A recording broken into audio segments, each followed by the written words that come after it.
What is the meaning of karma? Dun dun dun! What a great title. What is the meaning of karma? Okay. Need a drink before I start that.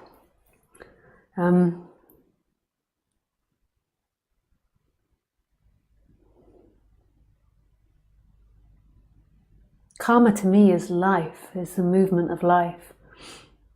The apparent cause and effect. So if I pick up the drink and then I drop it, it falls to the floor and goes bang.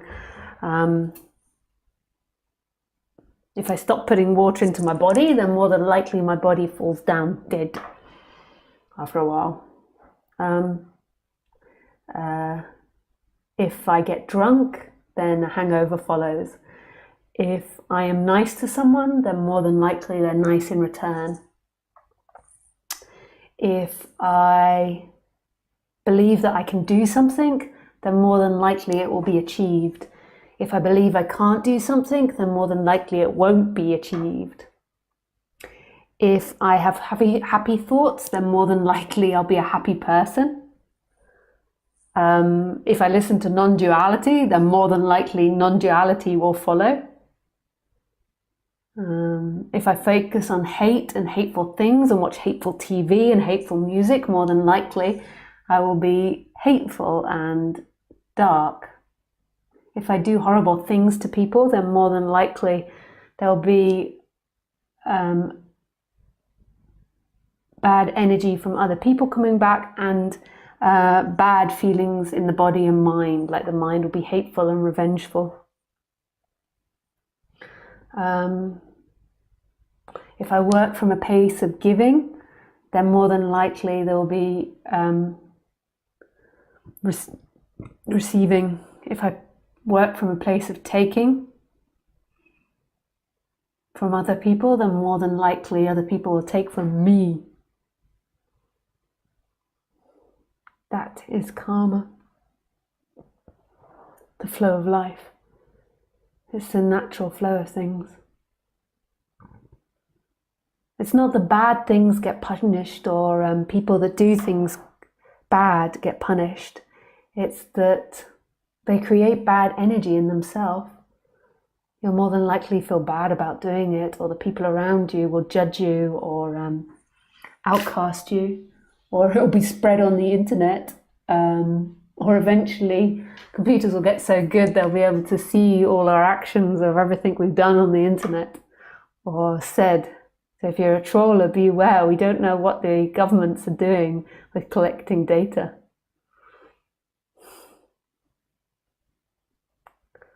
So that is what karma is to me. Karma is the natural flow of life. And to me, the whole life, the brain and life are not separate. So your internal reality will affect and create your outside reality. Like they're one and the same energy. So your internal world will be what the outside world is like to you, because that's what you'll feel. So you'll feel hateful, and if you feel hateful and angry and resentful, that's what you'll see everywhere, and that's the energies you'll attract. You'll attract people to blame, or you'll attract people that blame you, or you attract a lot of conflict. If your internal world is of love and peace and openness, and that's what you'll see in the world, so of course that's what you're going to attract. This is what karma is. It's completely impersonal. Believing it's personal, you suffer. So if you think it's my karma, I've done something wrong, or they've done something wrong, that I've got karma, then you suffer because it's too intense to believe that you're creating everything you see and feel and experience.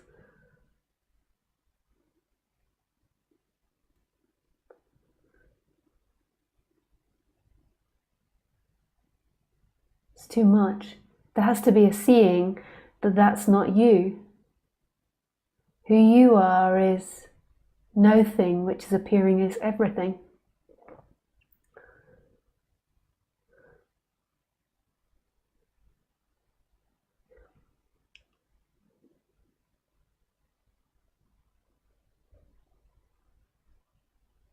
That's beautiful.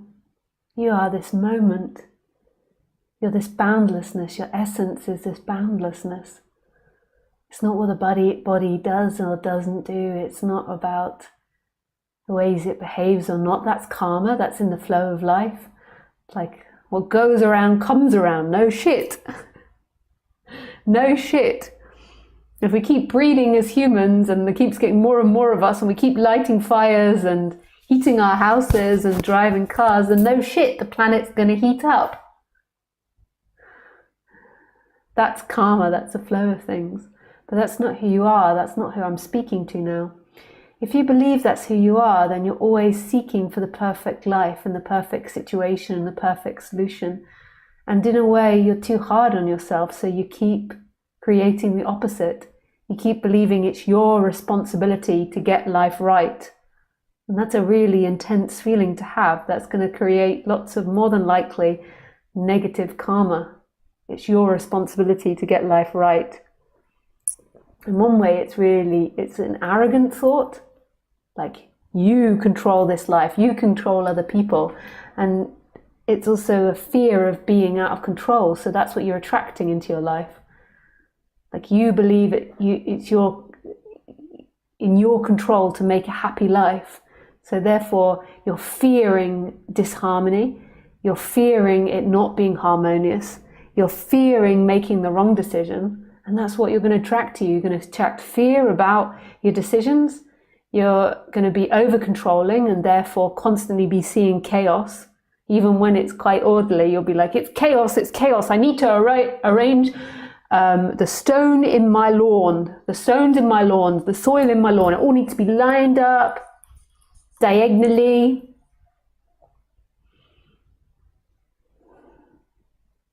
So it'll be constant stress for you, like, my responsibility. Juggling all these balls, trying to get the perfect life, and it'll never happen because deep down what you're actually doing is you're fearing chaos. So you're fearing that you'll make a mistake and things will go chaotic and that you'll have a bad future. And if you're doing something out of that fear, which is on the surface, you're trying to control your life and to have a happy life. If you're doing something out of a negative energy, then like attracts like you're fearing chaos. So what you're bringing towards you is chaos.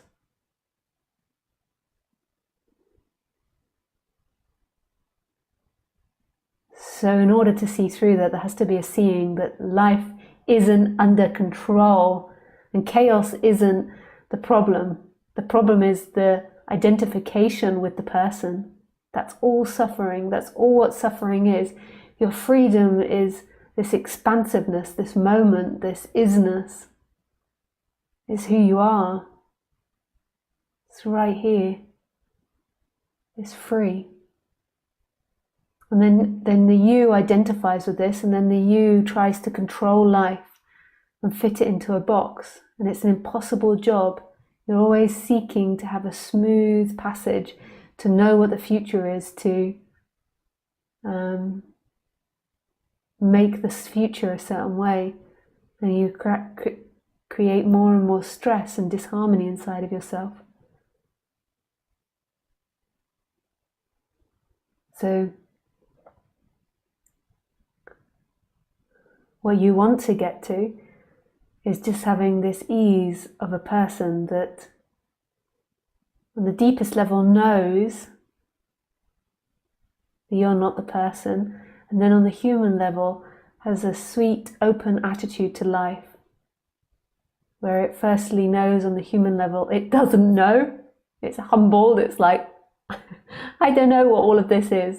So it's got like an open heart. And then it has naturally more positive feelings that life will work out, that things will go as they're meant to go, that everything's God's will. These are thoughts on the human level and feelings on the human level. That there's nothing out of place. The good things are going to appear. And that you can trust life. Life is totally trustworthy. And I think that you can, on the human level, only get to those thoughts, only be more in line with those thoughts. It's an endless process to open up to these more expanded thoughts. And as we evolve as humans, we'll grow even more expansive thoughts. Our understanding of trust will be so much more deep, and we'll most probably have like 1,000 words for different elements of trust eventually. But at the moment we've only got this one word called trust and this one category. So as we expand our knowledge, our emotions and our understanding on the human level of non-duality will expand as well. So the expansion of your human is endless. But you can only get to a more balanced human once you really see non-duality.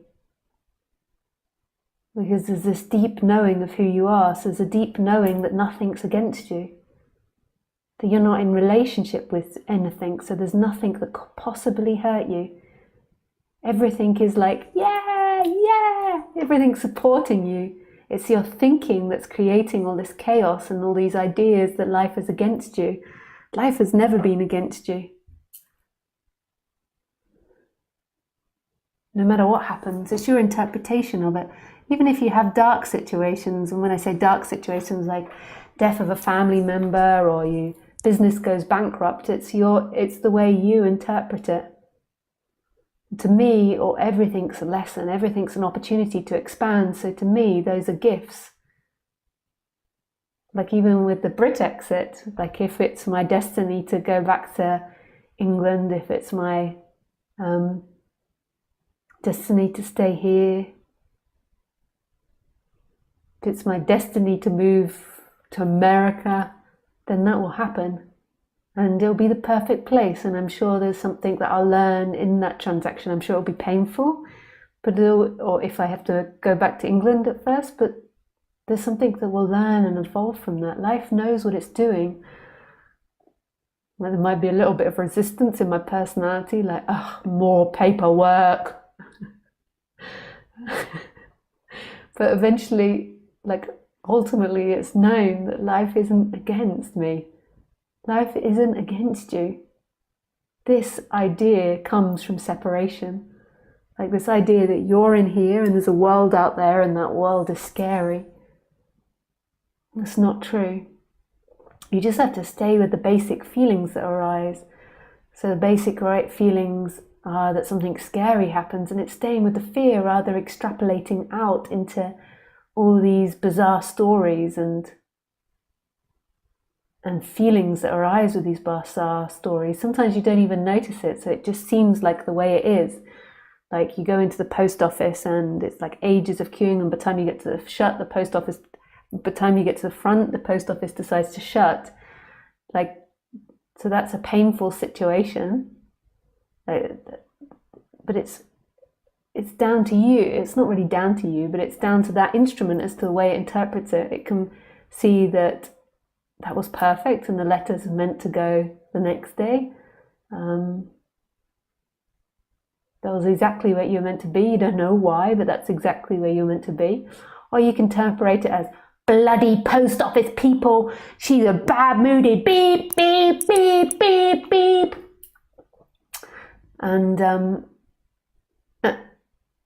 And you can see that really what's happening is a fear of completing your tasks, that you're going to get in trouble, that you're running out of time, that there was a better place for you to be at. And it's just looking at all those thoughts.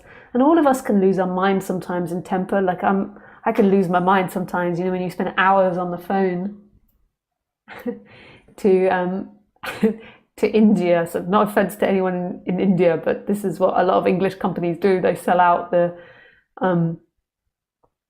helplines to India, and then when you phone India, you get turned around in circles for ages, and then by the end of it, you're like, ah! Like I can lose my mind sometimes, but then it's like coming back to the center, and it's that feeling made you feel out of control or afraid or small or whatever it is, and then seeing that doesn't need to be interpreted as life's against you or that things are happening to you. Life is always doing things perfectly. There is nothing going wrong. But in order to see that on the human level, on the personality level, because the personality does shift with this. Like it's not that this doesn't affect the personality, it's just not the personality that wakes up. The personality often has to settle in order for this to be heard, but this energetic shift is despite the person, not because of the person. It's despite the person. And then there still might be integration of that realization in the person afterwards. The person might still be working out their karmas, but it's not about you coming to your perfect karma, because there's no end to it. There is no end to your evolution, ever. Like if you thought it was an end to your evolution on the human level, then basically you'd just be putting yourself in a nice big fat cage. Our nature on the absolute level is expansiveness and infinite possibilities, and it's nothing appearing as everything. And on the human level, to be in flow, you have to line up with that and see that, like, you've got your personality and there's all these ways of being, but there's another level of anything's possible, anything can happen. This is an open book. Magic can exist. Like, that's the balanced human, is to have these childlike qualities. Like we see it in films. We always love these characters in films that are like in a way really innocent. Like we might call them naive, but things always seem to work out for them when we see them in mythology, in films, in stories. Like they have this naivety, and we laugh at their naivety, but things always work out. Have you ever seen Horton Hears a Who? There's this big elephant in it, and he's really endearing, and he's really childlike and sweet, and he's got a really sweet heart, but he really doesn't always think things through. So he's on this bridge, like he's a big fat elephant, and he's on this bridge that's just about to collapse, and he's in the middle of it, and he's like, what can I do in this situation? So he decides that he's got to think light, and then he says, what is light? And he's like, balloon is light, a feather is light. And then a feather still was too heavy, so then he says, what else is light? And he's like, air is light. So he thinks of air, and he blows up his trunk like a balloon. He's like, and then he walks over this bridge that's breaking, and it's like he'd have like thousands of meters to fall. So he's like walking, air is light, air is light, air is light. So he's having all these positive thoughts, and it's so endearing. And then the whole bridge collapses, but somehow he makes it to the other side. Whole bridge breaks and collapses and falls into the ravine, and he's on the other side, and he's like, woof, that could have been a disaster. And then he's like, he's all pleased with himself, and it's like, some people might think it was a disaster, but he has this other attitude. But everything in the film always works out for him. Like there's times when he gets like pulled down, like there's moments where it's like, oh, and something happens and he gets pulled down, and then he's like back again. Like and we love this character because this reminds us of ourself when we were children. This is what the character's like when it's really lined up with source, when it's not identified with this timeline thing, with this past and future, this timeline thing, the timeline thing of me, when it's not identified with the thoughts and the feelings and the personality structure, where there's like an absolute grounding and knowing of who you are. The personality tends to be less complicated and less grasping onto timeline. It's more innocent and positive and excitable and open to wonder. That's the end of that. So just linking it back up to the title. So you can always work on your karma. I have karma that I have to work out. Like I even see the Brit exit thing as part of my karma. Like I don't see it as something that I'm victim to or that's against me. It's part of my karma. And if you embrace all of your karma with an open heart and a knowing that that which knocks you down always helps you grow taller and wider. As long as you have an open heart. If you don't, then the karma of it is it will knock you down, and then maybe you can't get back up again. It's like, what do you want?